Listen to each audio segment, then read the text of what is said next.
Olá, muito bom dia para você. Estamos a poucos dias de um novo ano, época em que sempre procuramos fazer um balanço do que passamos e refletir sobre o que mudar daqui para frente. Mas o IPTV Comunidade de hoje é um convite para pensarmos em algo maior. Quais os desafios desse novo mundo em que vivemos? Nós vamos discutir questões importantes para termos um mundo melhor. E para começar, vamos já ouvir a população. Que desafios são esses? A primeira coisa é a educação, aquela que vem do berço. Isso está faltando na nossa terra aqui, sabe? E principalmente amor, fé, religião, mais caridade, sabe? A pessoa tem que ter no coração, não adianta só falar. Ajudar o próximo, né? O seu próximo é o seu vizinho, né? Ajudar, né? O seu irmão, o seu amigo. Se a gente fizer o micro, já ajuda muito. Se cada um conseguir fazer do seu lado, já consegue fazer muita coisa. Estamos vivendo numa época da vida, do mundo, que ninguém se entende mais, é cada um para si. Então eu acho que isso é um dos maiores motivos da gente estar vivendo o que estamos vivendo hoje. A gente corre, não chega a lugar nenhum, né? A gente está sempre nas mesmas dívidas, nos mesmos estresse. Criou assim uma liberdade muito grande, sabe? Hoje precisa ter limites, as pessoas precisam ter limites. Precisamos trabalhar em conjunto, respeitar os outros, trabalhar em equipe. Se nós não fizermos isso, a gente não chega a lugar nenhum. Bom, são aí muitos desafios, muitas sugestões, e para falar sobre isso conosco, esta manhã está aqui o psiquiatra e escritor Augusto Cury. Muito bom dia para o senhor. Bom dia, Bianca. É um grande prazer aqui nesse especial da IPTV Globo, falando sobre o ser humano. Cada ser humano é uma estrela viva no teatro da existência, é um ser único, extremamente complexo. Tão complexo que quando não temos problemas, nós os criamos. Agora, para o senhor, queria acrescentar algum desafio além desses que nós ouvimos aí da população? Há muitos desafios fundamentais. Proteger a emoção para ter qualidade de vida numa sociedade altamente estressante. Gerenciar pensamentos para ter uma mente livre e criativa. Ter um caso de amor com a humanidade, porque a vida é bela e breve como gotas de orvalhos e temos que deixar um legado. Numa existência tão breve, se nós não vivemos com um propósito, com um significado, preocupado com a sociedade, nós não temos como irrigar a nossa felicidade. A melhor maneira de você cuidar da sua felicidade, do seu bem-estar, é investir no bem-estar e na felicidade dos outros. Também ousar mais, libertar o imaginário para fazer a diferença no teatro das empresas, ou seja, ter a excelência emocional e profissional. Agora, quando a gente pensa, são muitas questões realmente, questões amplas, né? A gente tem casos de violência, então a questão da segurança, criação de filhos, a gente vai falar sobre isso melhor daqui a pouco, mas tem uma série de desafios realmente, meio ambiente, a questão da autoconfiança, autoestima e segurança para poder, inclusive, repassar isso para as outras pessoas. Agora, é possível vencer esses desafios ou é algo meio utópico? Você sabe que Jean-Paul Sartre, que foi um dos homens mais inteligentes da filosofia, diz que o ser humano está condenado a ser livre. Mas quando você observa o psiquismo humano, os bastidores da nossa mente, você vai ver que o registro da memória é automático. Eu não apenas registro aquilo que eu quero, mas aquilo que eu detesto também eu registro. Se você detesta alguém, essa pessoa vai dormir com você e perturbar o seu sono. Então não é tão possível ser plenamente livre se nós não aprendemos a gerenciar como ocorre o registro. Seria o perdão também. Seria o né? perdão. Na verdade, a maior vingança contra o inimigo não é odiá-lo, é perdoá-lo. Porque quando nós o odiamos, ou temos raiva, ou ansiedade, isso tudo faz com que ele viva dentro de nós e nos desertifique, seja na nossa tranquilidade, no nosso prazer de viver. Uma outra coisa muito importante também é que devemos filtrar estímulos estressantes. Minha emoção não pode ser uma lata de lixo. E é impressionante a minha crítica à educação mundial. Com muita humildade, sou publicado em mais de 60 países, eu tenho sempre falado que não adianta ensinar das crianças aos universitários, milhões de dados sobre o mundo que estamos e nada sobre o mundo que somos. Nós precisamos aprender a compreender quem somos, precisamos filtrar estímulos estressantes. Temos que não apenas ter fechadura nos carros, fechadura nas portas, mas a nossa mente tem de ter segurança. Em todas as conferências que eu dou, eu pergunto, quem tem algum tipo de seguro? Quase todos levantam as mãos, mas quem tem algum tipo de seguro emocional? Todos se calam, inclusive profissionais da psicologia, da psiquiatria e da medicina. Sabe que se o senhor está abordando agora a questão da educação, a gente tem inclusive uma reportagem de Ribeirão Preto que trata justamente sobre esse assunto, gente, porque nesse mundo hoje, cheio de tecnologia, cheio de corre-corre, as mães, os pais acabam tendo que se adaptar, às vezes mudam de rotina, como é o caso da Luciana, que mudou a rotina dela para ficar mais perto dos filhos, como você vai ver agora. Ô, Du, quanto que é esse aqui mesmo que eu não tô lendo? 5 mais 4, quanto que é? 9. E essa aqui, ó, 3 mais 3? 6. Então vamos. Não basta ser mãe, tem que participar. E nem sempre essa participação é das mais fáceis. Pronto, acabei. Acabou toda a lição? Tem essa ainda, ó. Não quero.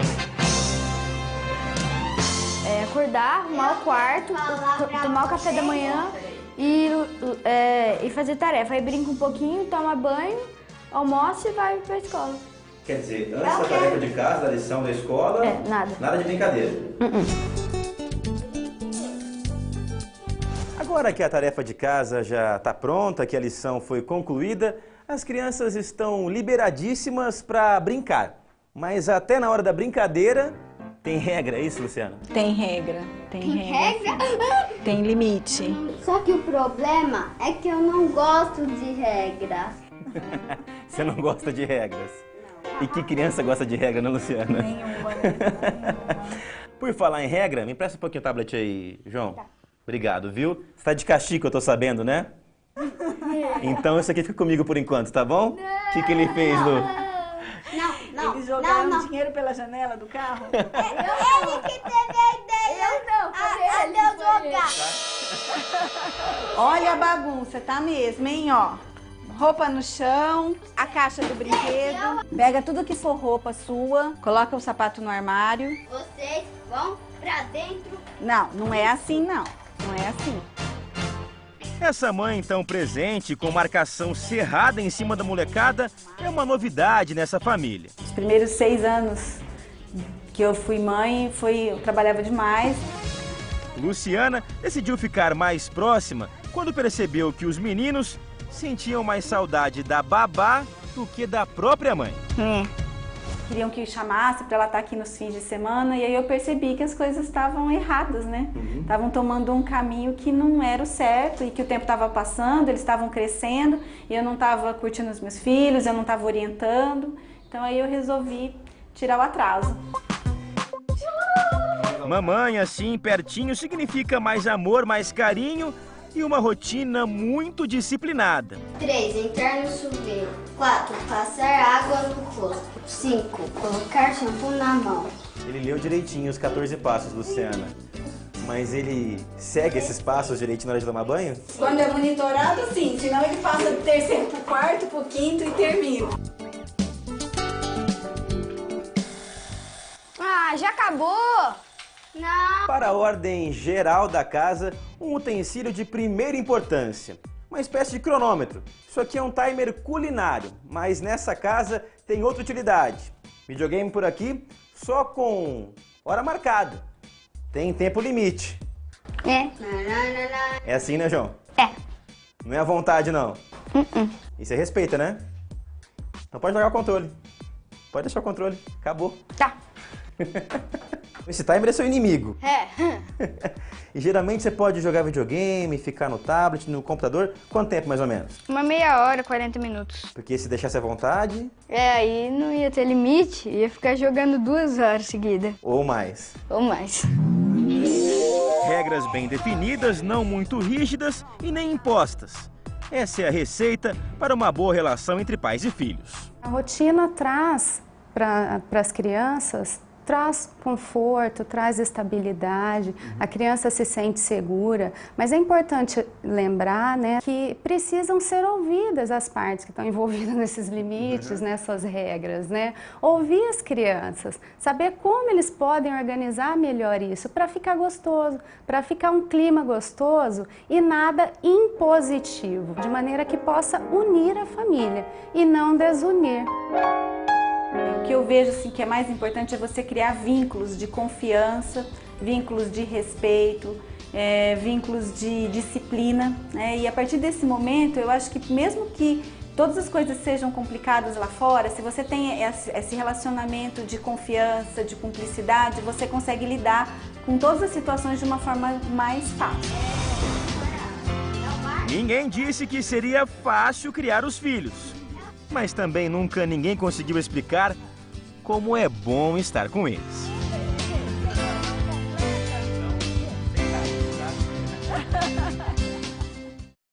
É muito muito bom mesmo, agora exige bastante paciência. Eu queria ver com o senhor também o seguinte, a gente viu no caso aí de Ribeirão Preto, que ela tem muita preocupação com a disciplina, com regras, mas é muito além disso, né? Acho que a educação é principalmente passar valores para os filhos, isso é o mais importante. Parabéns. É importante passar valores e é importante estimular a arte de pensar. A Luciana é um caso excepcional, de uma mãe que se dedica muito, mas não é isso que nós temos visto na China, na Europa, nas Américas. Infelizmente, os pais quase não têm tempo, mas é muito importante passar um tempo com eles. Agora, quais são os valores ou as funções mais importantes da inteligência que nós temos pedido para os pais ensinar? Número 1, aprender a pensar antes de reagir. Número 2, aprender a se colocar no lugar do outro. Número 3, não ter medo da dor, trabalhar perdas e frustrações, porque não é possível ter resiliência e sobreviver na sociedade se nós não trabalharmos as frustrações, porque não há céu sem tempestade. Número 4, gerenciar pensamentos. Cada pensamento perturbador, cada ideia angustiante deve ser criticada no silêncio da nossa mente. Nós temos que ensinar as crianças, adolescentes e universitários a não fazer da sua mente uma lata de lixo. O eu, que representa a capacidade de escolha, tem de fazer a higiene mental diária. Só que nós não nos preocupamos com isso. Fazemos higiene bucal a cada 4 a 6 horas, higiene corpórea, mas é quase um crime educacional não ensinar as crianças a criticar, confrontar, impugnar no silêncio da sua mente tudo aquilo que o controla. Agora, uma coisa que me chamou a atenção é que essa mãe aí teve a preocupação, né? Claro, tem que preocupar com tudo isso que o senhor disse, mas ela teve uma preocupação porque a babá começou a tomar mais o filho do que ela, né? Ter mais afinidade com o filho do que ela mesma. Ela falou, resolvi tirar o atraso. É sempre possível tirar o atraso quando o pai percebe um erro ou ele acha que algo não está indo bem? Excelente pergunta. É sempre possível, porém, não é o tempo quantitativo que vai definir a grandeza do pai dentro do filho e a capacidade de influência. É o tempo qualitativo. Porque se fôssemos depender, Bianca, do tempo quantitativo, os pais sentiriam culpas. Porque muitos pais trabalham o dia inteiro, quase não têm tempo, os finais de semana são ocupados. Então, o que nós estamos solicitando? Isso não é a solicitação para o Brasil. Tá?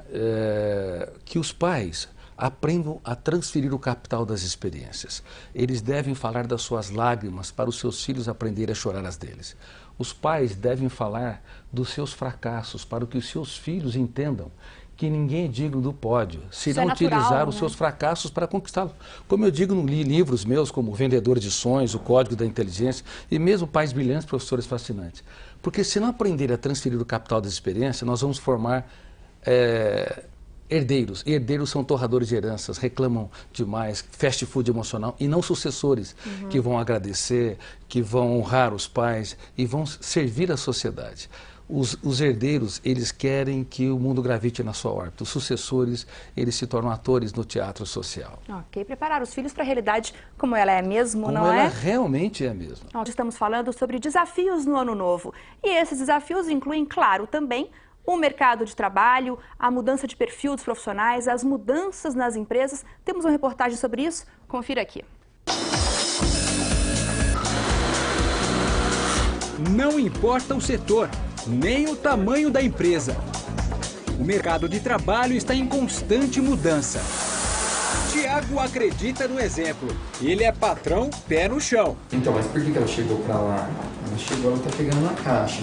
Tiago é dono de uma assistência técnica em São Carlos. Decidiu largar o antigo emprego e se tornar empreendedor. Um caminho cada vez mais trilhado no mercado. No caso dele, a aposta é num site que vende peças e ensina o próprio cliente a trocar e a fazer o conserto. Surgiu uma oportunidade não de mudar o ramo, mas eu achei uma outra oportunidade de negócio. É ser criativo, tem que ser. Sempre.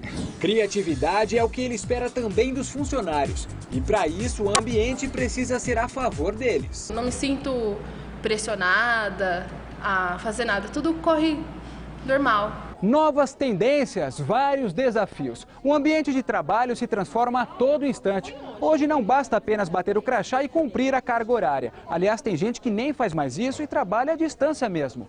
Esse mercado cada vez mais exigente pede um novo perfil de chefes e funcionários. É preciso se reinventar e desenvolver novas habilidades.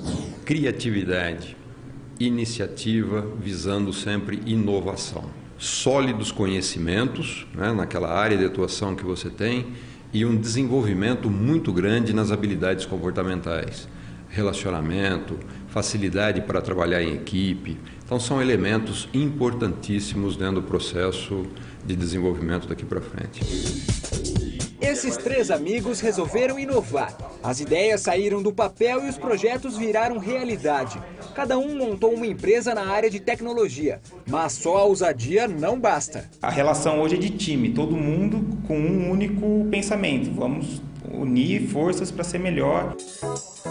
Aqui o time está muito bem entrosado e nada de formalidades. Os funcionários vêm trabalhar de boné e bermuda. Ao mesmo tempo é um ambiente altamente produtivo e totalmente relaxado. Então, todo mundo está brincando, mas no fim do dia tem muito trabalho que foi feito. A ideia é que as pessoas consigam resolver os problemas e não ter um gerente que vai ficar recebendo todos os problemas e tratando eles, né? E esse é o funcionário ideal? Exatamente. E o chefe ideal, hein? O consultor de RH explica. A posição de comando, como era visto anteriormente, está totalmente em desuso. Esse chefe, a gente pode até chamá-lo de chefe troglodita, né? Os chefes postes, aqueles que muito mais atrapalham o desenvolvimento da organização e das suas equipes, tem dias contados dentro desse processo de evolução que a gente está passando. José, estagiário da empresa, não quer encontrar um chefe desse pela frente, ainda mais porque já definiu as prioridades. O ambiente de trabalho, um ambiente que você se sinta satisfeito, a satisfação com o que você vai estar fazendo, é importante você desenvolver atividades com as quais você se sinta bem, e o dinheiro, óbvio, também é importante. A ideia é essa, ele está aqui, ele está aprendendo, está, claro, ganhando o dinheiro dele e contribuindo com a equipe, e pra gente todo mundo cresce junto, essa é a ideia do time, né? Você tá feliz? Eu tô feliz. Para trabalhar feliz, primeiro é preciso se conhecer, saber de onde partir e para onde chegar. Quando você tem um projeto de vida e sabe que você quer buscar essa felicidade lá na frente, você consegue arquitetar uma série de planos, uma série de projetos que vão te levar a esse processo. Então, se você tiver uma empresa, você vai fazer o melhor possível da sua atuação, né? Vai estar inteiro nessa relação de trabalho, com perspectiva de contribuir efetivamente para você e para os resultados da organização.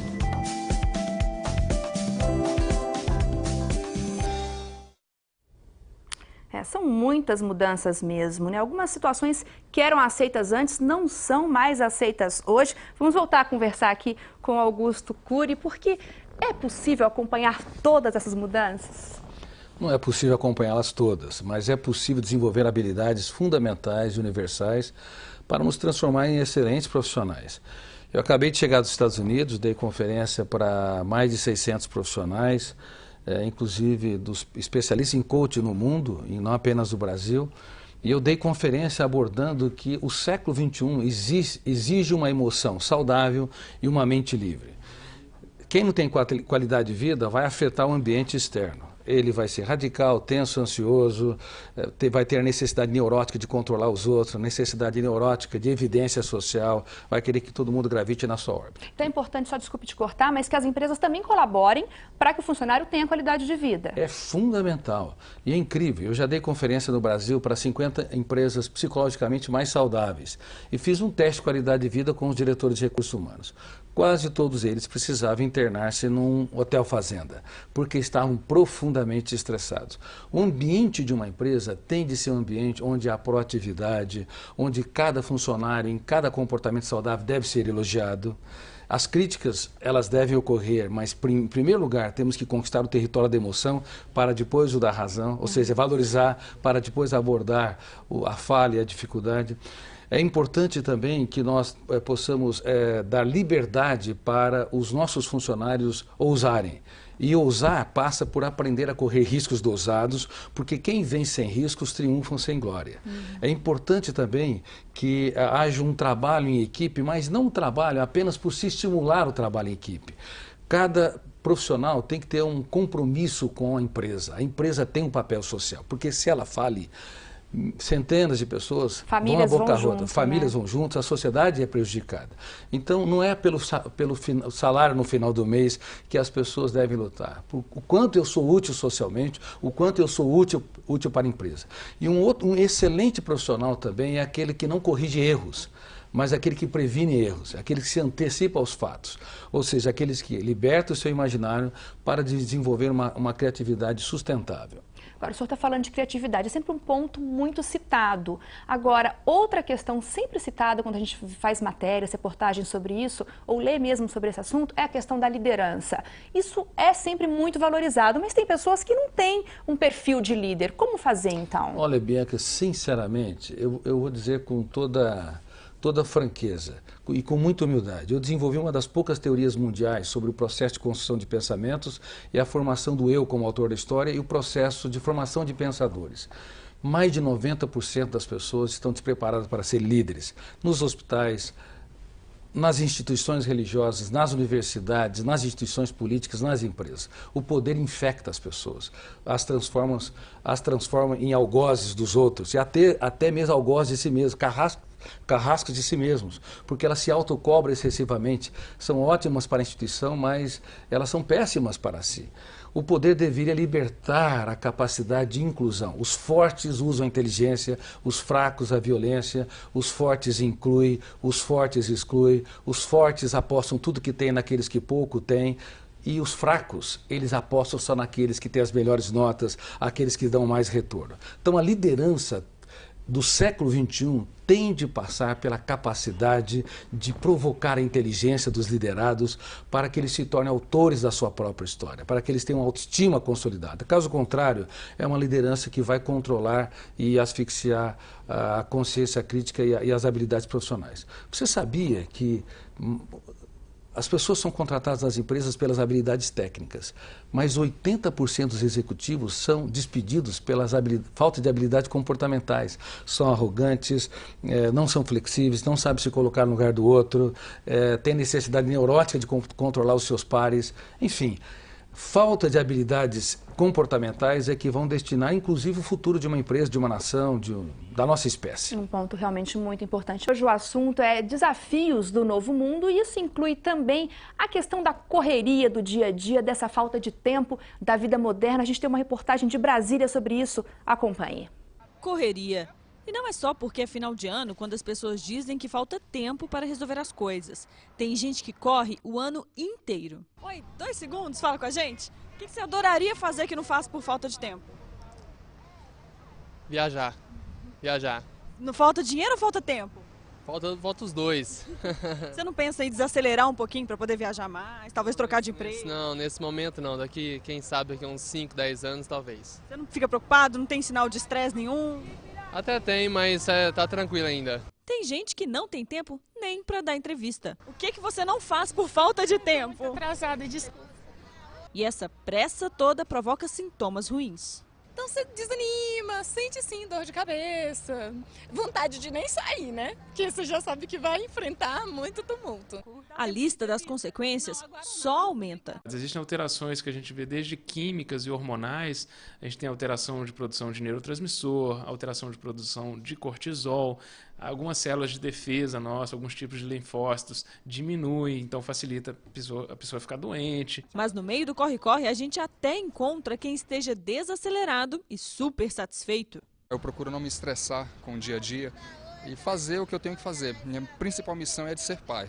Essa é a minha prioridade. O resto eu administro da melhor forma possível, tendo essa prioridade, a família e depois as outras coisas. Mas se você ainda não consegue ter uma vida mais calma, como a do Celso, vale seguir as dicas do especialista para que o ano novo traga só coisas boas e menos preocupações com a saúde.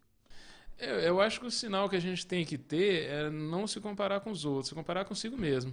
Eu fazia isso quando eu era mais jovem, eu agia dessa forma, eu era tão nervoso, eu era tão irritado. Se a resposta for não, então tem uma coisa de errado, porque ninguém tem que se tornar assim com o passar da vida. Porque no fim o que ficam são os relacionamentos. Tudo o mais passa e eu não quero chegar ao fim da vida com essa sensação de que poderia ter feito de uma outra forma e não fiz. Vocês estão muito atrasados? Muito atrasados. Ela é muito. É muita correria mesmo, muita confusão, e essa tecnologia toda, em vez de ajudar a gente a tirar o pé, a gente acaba acelerando ainda mais. Afinal, por que a gente corre tanto? Bom, a sociedade moderna, não apenas no Brasil, no mundo todo, está doente, formando pessoas doentes para um sistema doente. O excesso de informação. No passado, o número de informações dobrava-se a cada 200 anos, hoje dobra-se a cada 1 ano. Uma criança de 7 anos de idade tem mais informações que o imperador romano tinha no auge de Roma. O excesso de atividade, o excesso de trabalho intelectual e o excesso de preocupação tem levado a uma síndrome que eu tive o privilégio de descobrir, chamada Síndrome do Pensamento Acelerado, que eu abordo nesse livro que eu estou lançando, Ansiedade, Como Enfrentar o Mal do Século. Neste livro, eu comento que não é a depressão o mal do século, é a ansiedade. Os seres humanos estão com a mente hiperagitada. E quais são os sintomas da Síndrome do Pensamento Acelerado? Número 1, acordar cansado. 2, dores de cabeça, dores musculares, irritabilidade, dificuldade de lidar com pessoas lentas, sofrimento por antecipação e déficit de esquecimento ou déficit de memória.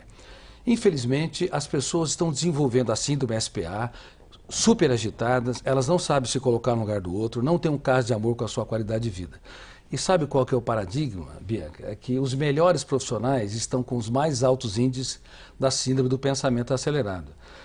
As pessoas são ótimas para o sistema, ótimas para as empresas, mas são carrascos de si mesmos. E como tentar resolver isso? Bom, nós estamos propondo algumas técnicas. Número 1, contemplar o belo. Fazer das pequenas coisas um espetáculo aos olhos. Número 2, não trair o essencial. Trair o essencial é não trair a sua cama, não trair os seus finais de semana, não trair o tempo com as pessoas mais caras e nem trair o tempo consigo mesmo. Não... É isso, desculpe interromper o senhor de novo, mas é isso que eu ia abordar também, porque às vezes as pessoas até têm mais de um emprego, elas ficam tão preocupadas em ganhar dinheiro, ganham bastante e não tem nem como gastar porque não tem tempo para o lazer ou para a família. É isso mesmo que acontece. É isso mesmo, e é tão interessante que eu já tive oportunidade nessas 20 mil sessões de psicoterapia e consultas psiquiátricas de atender muita gente. Inclusive, eu tratei de celebridades internacionais e número 1 de vários esportes. Eu vi muitos miseráveis morando em palácios, porque não tinham tempo para as coisas pequenas, não tinham tempo para ter um caso de amor com a sua qualidade de vida. Então, o que nós estamos propondo?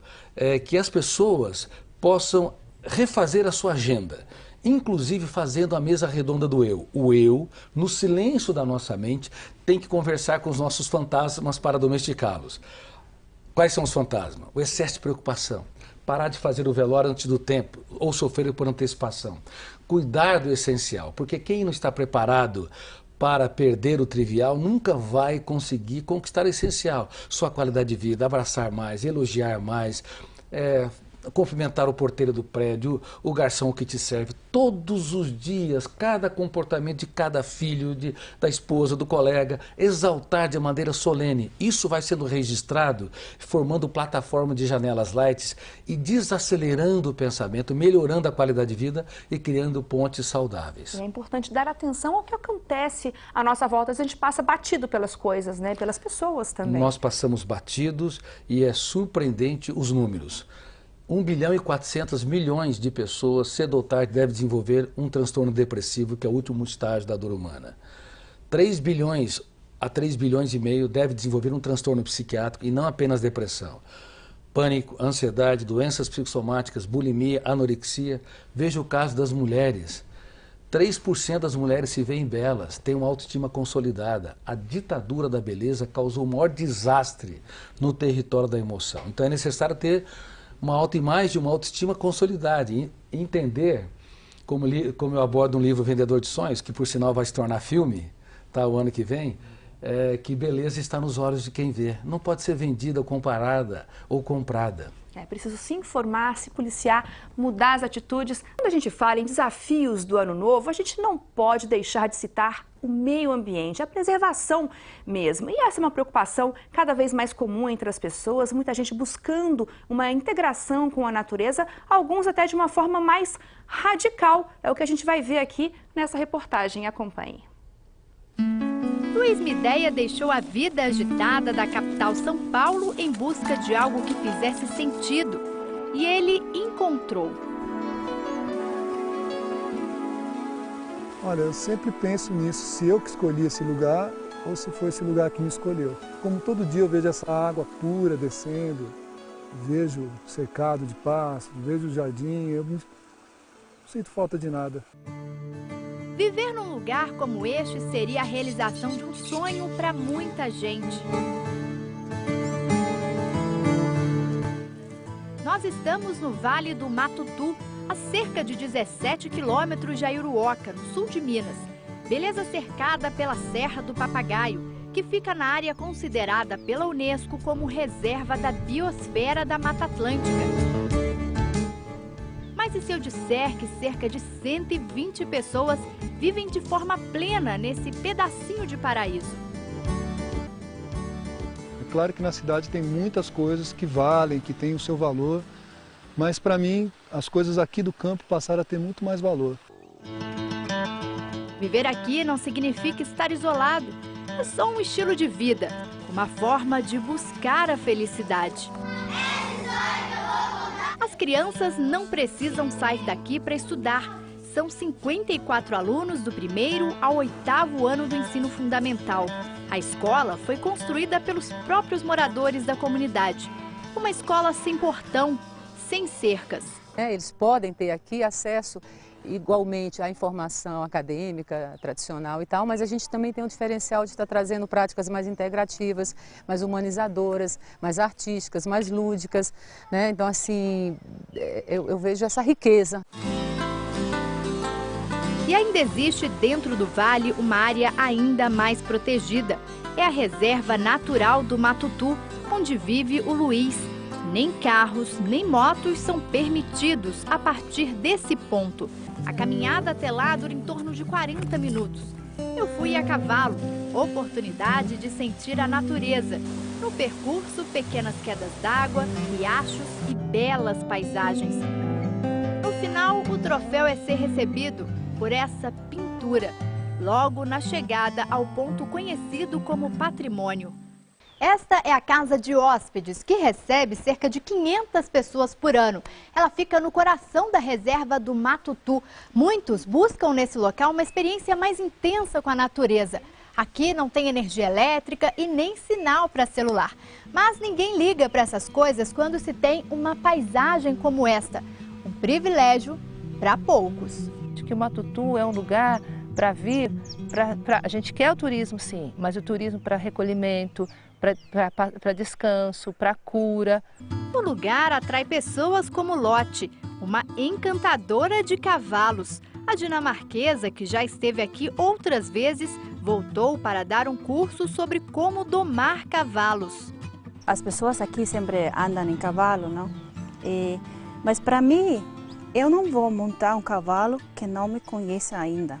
Eu vou criar confiança, como agora com ele, e quando eu sinto que ele está pronto para eu montar nele, que temos esse contato, eu vou montar nele. No Matutu, tudo gira em torno da proteção ambiental.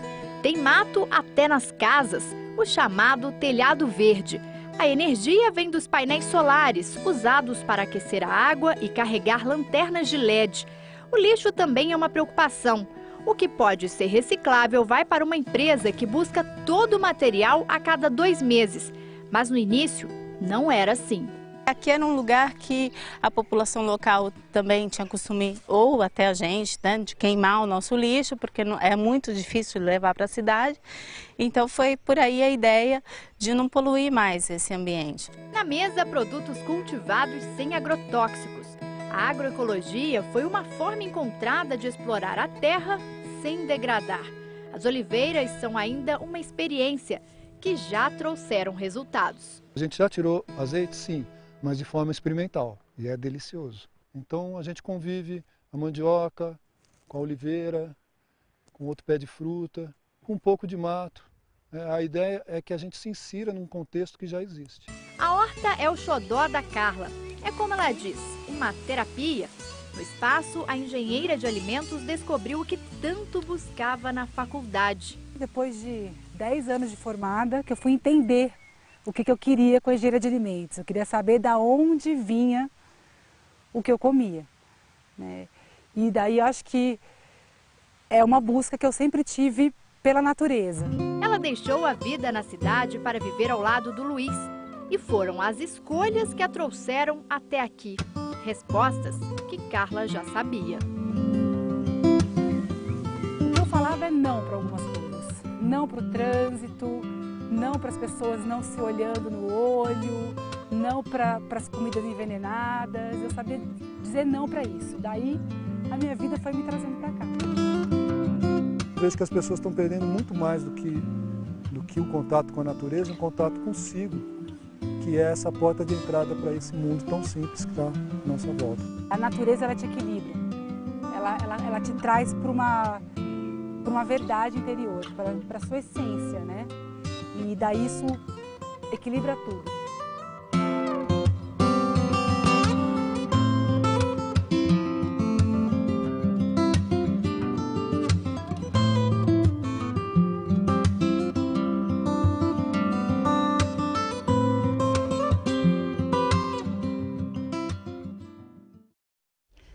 Fuga do centro urbano, essa integração com a natureza com certeza acrescenta muita qualidade de vida, mas é uma mudança radical, uma mudança muito grande e não é para todo mundo, né? Seria ideal que todas as pessoas tivessem a oportunidade de morar no campo, ter contato com a natureza. A tese é, se a sociedade me abandona, a solidão é suportável, mas se eu mesmo me abandono, ela é intolerável. E as pessoas nas cidades, e no mundo todo está ocorrendo isso, na era digital, na era das redes sociais, estão se abandonando. Elas não têm o contato com sua própria personalidade, elas não encontram o próprio endereço, ou seja, elas não têm o autodiálogo. E isso está dificultando elas reagendar a sua história, corrigirem rotas e dar um choque de lucidez nos seus medos, na sua ansiedade, na sua irritabilidade, na sua intolerância em relação aos seus pares. Então, o que nós estamos recomendando? Número 1, que as pessoas tenham contato com animais lá na cidade. Número 2, que visitem os zoológicos. Número 3, mesmo um pequeno apartamento, é possível cultivar plantas. Número 4, nunca se esqueça que a melhor paisagem é a paisagem do território da emoção. Trocar experiências, cruzar os mundos, falar das nossas lágrimas, falar das nossas perdas, falar dos nossos sonhos para as pessoas mais caras. Isso vai urbanizar, vai transformar o ambiente psíquico num ambiente saudável e sustentável. Enfim, nós temos que cuidar da sociedade que nós vivemos. A espécie humana está adoecendo rápido e coletivamente. Na era dos smartphones, nós estamos vendo a intoxicação digital e também a cyberdependência. Crianças e adolescentes, bem como adultos, vivem o dia inteiro plugados no celular sem saber que liberam um comprimento de onda azul que dificulta a liberação de melatonina, que dificulta o sono.